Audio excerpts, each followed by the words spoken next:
Vector subtraction. Welcome, everyone.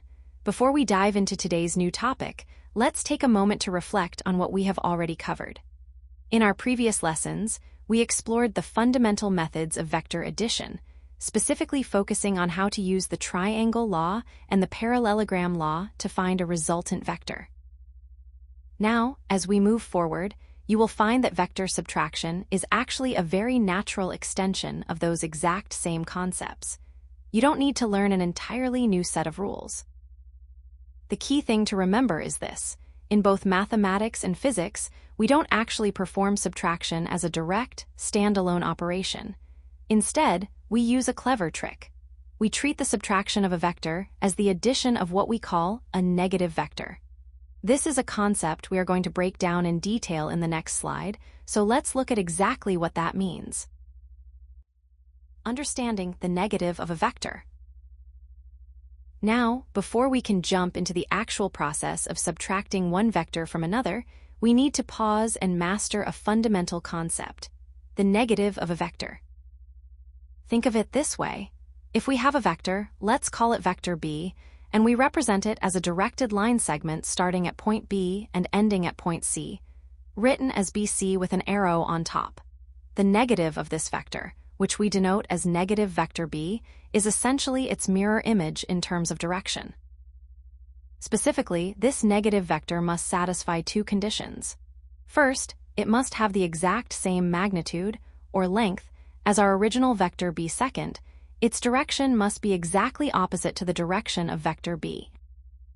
To put this into mathematical terms, if vector b is equal to the directed line segment BC, then negative vector b is simply the directed line segment CB, where the arrow points from C back to B.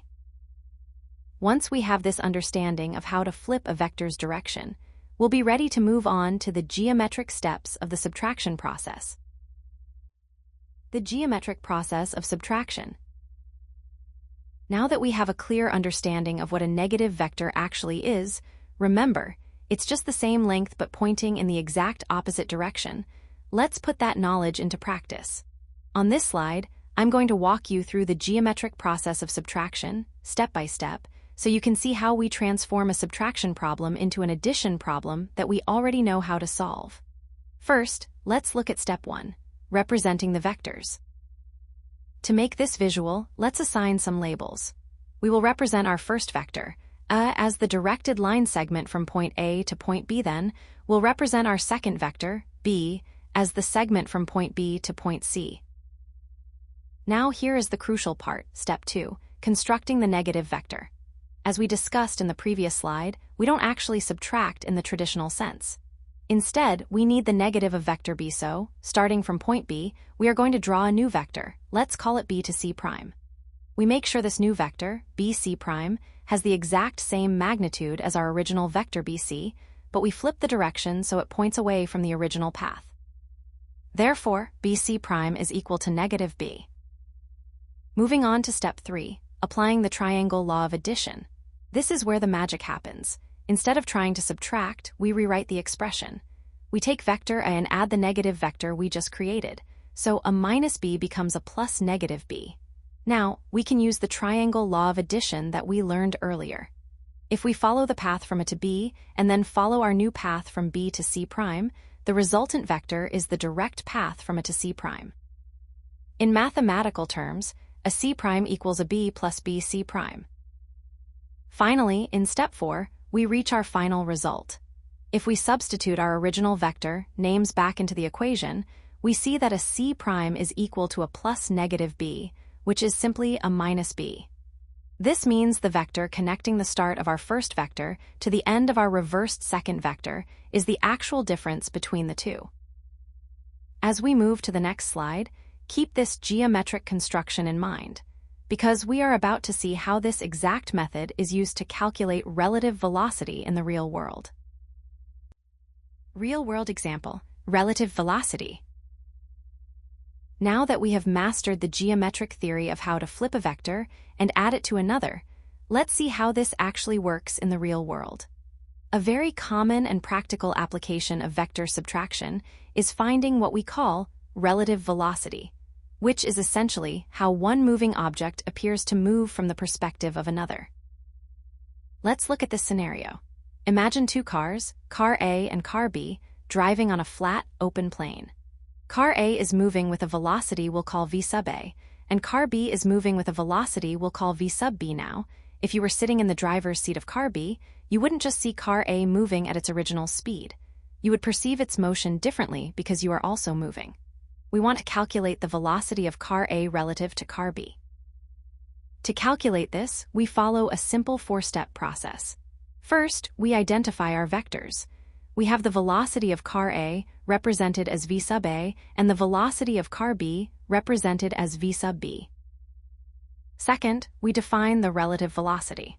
The velocity of A with respect to B is written as v sub AB, and the formula is v sub AB equals v sub A minus v sub B. Third, here is where we apply the concept from our previous slides. We transform this subtraction into addition. To solve this geometrically, we rewrite the formula as v sub AB equals v sub A plus negative v sub B. This allows us to use the triangle law we discussed earlier. Finally, let's look at the geometric interpretation. To visualize this, you would first draw the vector v sub A starting from a fixed point. Then, from the tip of that first vector, you draw the negative version of car B's velocity.